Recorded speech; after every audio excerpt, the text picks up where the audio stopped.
Bob Ashley spoke to you last meeting about the Berlin Airlift, and today he's going to be talking about some of the other escapades that he was involved in after World War II, mainly to do with batteries on aircraft and ground carts and auxiliary power. Thank you. Was asked questions last week when I talked about battery use on aircraft and a few other things, so I thought I'd finish them off now. At the time of the Berlin Airlift, in about mid-48, I was an airframe mechanic in Urk, getting a huge sum of 6 shillings a day pay, which didn't mean much, so nobody listened to us very much. Anyway, in North Germany, winter weather was extreme, well below minus degrees C, and the wind coming straight from the Baltic. Our cold weather gear, being the Air Force, considered of a white Navy issue roll neck jumper, white sea boot socks and gum boots with a leather jerkin. And that was our lot. You could use it with your greatcoat and your woolen issue gloves, Air Force issue gloves. I brought my motorbike gears from England because I was from England at the time. Now, this was okay for jacking and wheel changing outdoors on the PSP, but if you can't work on aeroplanes inside or out with gloves on, so it wasn't very good. Anyway, getting back to the battery ban, I did mention that you not allowed to use chargeable fence to turn your aircraft battery on the aircraft when using it. As it said here, each airframe mechanic, instrument bloke, electrician, radio bloke only wanted to check something and check the fuel load or what have you, and it wouldn't be long, so it wouldn't matter. Problems, they all added up, and when you came to use the airplane, it had flat batteries, and you couldn't do much unless you recharged the batteries, and this didn't, so it became mandatory at ground power only, for whichever reason. All service aircraft, as some of you know, had a big ground flight switch on them, fitted, which always turned to ground when the aircraft was on the ground. A fully charged battery could start an engine if you were lucky. Inertia starters were better, but direct drive, better than direct drive. I've seen a number of engine fires due to slow turning and stopping engines over priming by the pilot or the ground crew, causing surplus fuel to run out of the intake onto the ground and catch fire, being sucked back into the induction. That's a picture of a Mozzie, as I was going to talk about. As you can see, I've shown where the red indicates what happens if you over prime. Now, if you were starting one, the bloke on the ground is priming the Merlin engine. You can see the little red panel, the little panel in the middle of the red circle. Well, that's where your Kai gas primer is, and you can see the exhaust, which is just above your head on the right. So, if he got a wet start, you've got the lot. The fuel would run out and then burn, and it would blow straight over your head, and you're still hanging on trying to shut the primer down.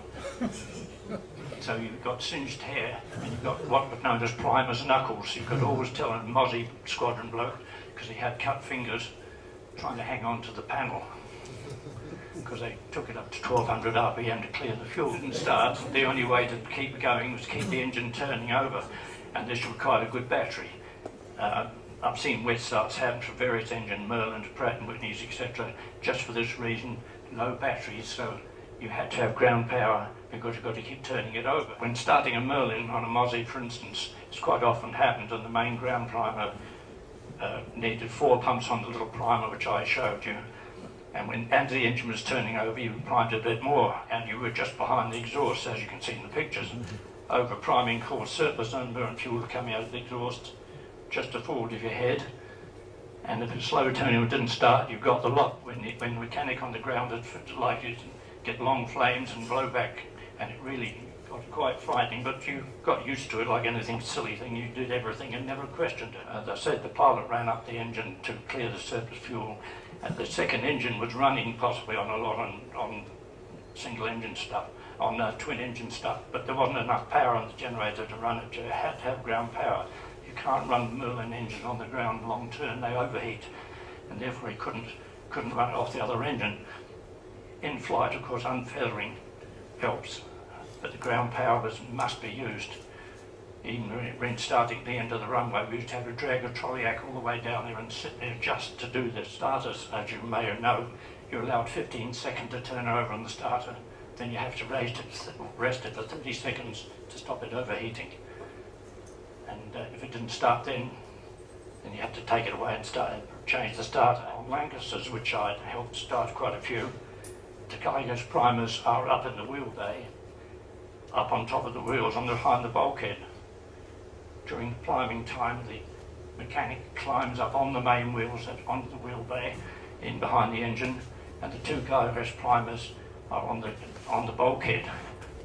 Again, you unscrew it, select the side you want, give 4 pumps until the pressure felt, then turn over some more. Once started, you screwed it in, turned off the priming cock, selected the other engine, primed it again.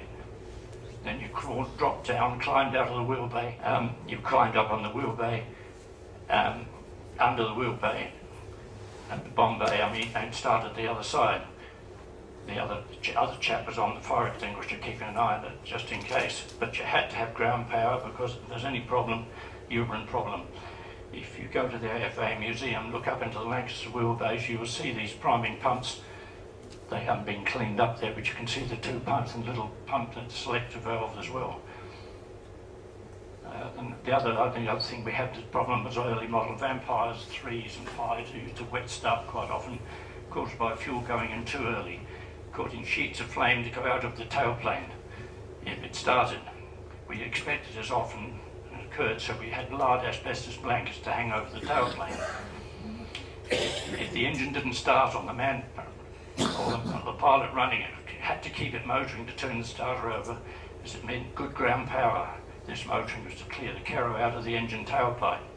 We, then the start crew, had to tip the aircraft tail booms to the ground to empty the surplus fuel out of the back, and you could always pick a Vampire equipped unit by all the burnt grass area around the area. Just lastly, re-batteries again. When I was operating the old 55 helicopters in Malaya, we often had battery problems. At base we always used ground power, but we went out on a clearing somewhere. You didn't shut the engine down if you could help it, because if you did, you might not start it again. We had no hand cranking or nothing fitted to the aircraft, so that was it. And before today, we brought a second one in, landed it next to us, kept it running, taken the battery out, swapped it over, put it in the other one, started it, and then gone back to base. So you can see where ground power was mandatory, and the ground flight switch was a good reason. Thank you.